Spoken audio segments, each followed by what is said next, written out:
नमस्कार, मी नंदकुमार कानेरे. आमच्या अक्षय आठवलेला चालू केलेल्या लक्ष लक्ष आणि भक्ष्य या यूट्यूब चॅनलमध्ये तुमचं स्वागत असो. आता लक्ष लक्ष आणि भक्ष्य असं नाव का दिलंय त्याचं एक कारण आहे. आता आपली मराठी भाषा हिला अभिजात दर्जा मिळालेला आहे, त्यामुळे अशा अभिजात शब्द मला वापरायला पाहिजेत ना. पहिली गोष्ट म्हणजे लक्ष, म्हणजे लक्ष असू द्या, म्हणजे आमच्याकडे पण असू द्या आणि इतरत्रही असू द्या. सेकंड म्हणजे लक्ष, क्षला यो म्हणजे काय, टार्गेट. म्हणजे तुमचं लक्ष तुम्ही ठरवा, टार्गेट ठरवा, नाहीतर तुम्ही कोणाचा तरी टार्गेट व्हाल, म्हणजे भक्ष्य व्हाल. आता हळूहळू आपल्याला 5 मिनिटाची मर्यादा आहे, पण हळूहळू हे सगळं आम्ही तुम्हाला अगदी विस्कटून सांगणारच आहोत. परंतु सगळ्यात सुरुवात आपण अशी करूया की आता आपण यूट्यूब चॅनलवर आलेलो आहोत. प्रत्येकजण यूट्यूब चॅनलवर येतोच, तसे आम्ही आलेलो आहोत. आणि आल्या तो काय करतो, मिळून सांगतो. म्हणजे काही माहिती द्यायच्या आधी त्याचं पहिलं वाक्य काय असतं.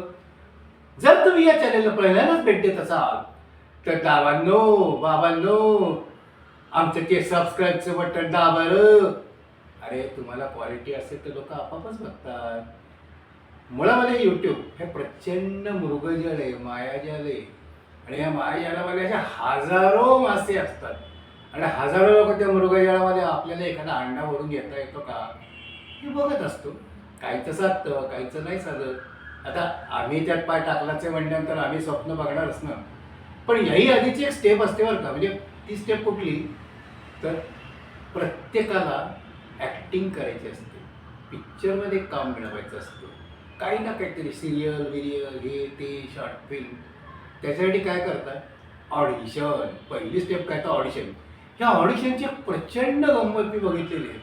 मी स्वतः आत्तापर्यंत 50 ते 60 ऑडिशन दिल्या. त्याचं पुढं काय झालं मला आज तक कळलेलं नाही. मला एकाही ठिकाणून फोन नाही आणि तरीही मी 10-20 ठिकाणी बिना फोनची कामं केली, पण त्या ऑडिशनमध्ये काही मिळालेलं नाही. तरी पण तुम्हाला ऑडिशनची एक गंमत सांगतो. मुळामध्ये तुम्ही जर मराठीसाठी करत असाल तर निम्म्या लोकांची मराठीचीच बोंब असते. म्हणजे TU2 MA मला SANG सांगितले होते, हे असलं त्यांचं स्क्रिप्ट असतं. आणि त्याच्यावर ते काय ऑडिशन. अरे बाबांनो, तुम्ही मराठी करत असाल, तुम्हाला उत्तम मराठी यायला पाहिजे ना. बरं, मराठी आलं, वाचता आलं, तरी त्यातला कार्यकारण भाव समजला पाहिजे. आता एकच किस्सा तुम्हाला सांगतो.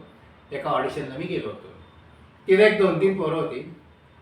हे मी ऑडिशनलाच गेलो होतो. त्यांचा डायलॉग चालू होता,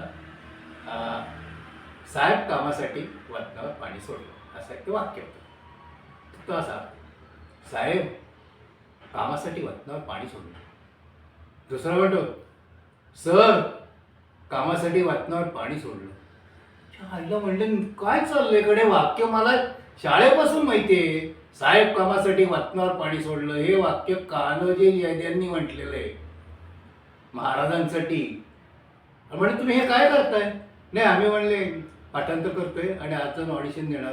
म्हटलं हे साहेब कामासाठी वतनावर पाणी सोडलं हे वाक्य कुठलं आहे तरी तुम्हाला माहिती आहे का. नाही म्हणले, त्यांनी दिलं आम्ही वाचलं. अरे म्हणलं असं नसतं, त्यातला कार्यकारण भाव समजून घ्या. आणि बाहेर लावले ना कोणत्या सिनेमासाठी ऑडिशन आहे ती, थेट महाराजांवरचा सिनेमा होता. आता महाराजांवरचा सिनेमा होता नंतर सर वतनावर मी पाणी सोडलं असं कोणी म्हणेल का.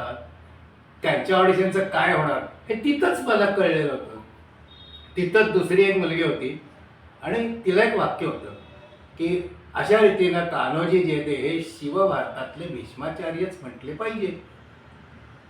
तिनं माझ्याकडं बघितलं, म्हणले सर काय हे भीष्म कोण होते. अरे बापरे, माझ्या डोळ्यापुढं पूर्ण अंधारी आली. आणि त्या अंधारातच त्या ऑडिशन, तो सिनेमा, तो हॉल सगळा अगदी गरगर फिरायला लागला. मी शांतपणे गाडीवर किक मारली आणि बाहेर पडलो. आता असेच किस्से आपण पुढच्या एपिसोडला ऐकू. धन्यवाद.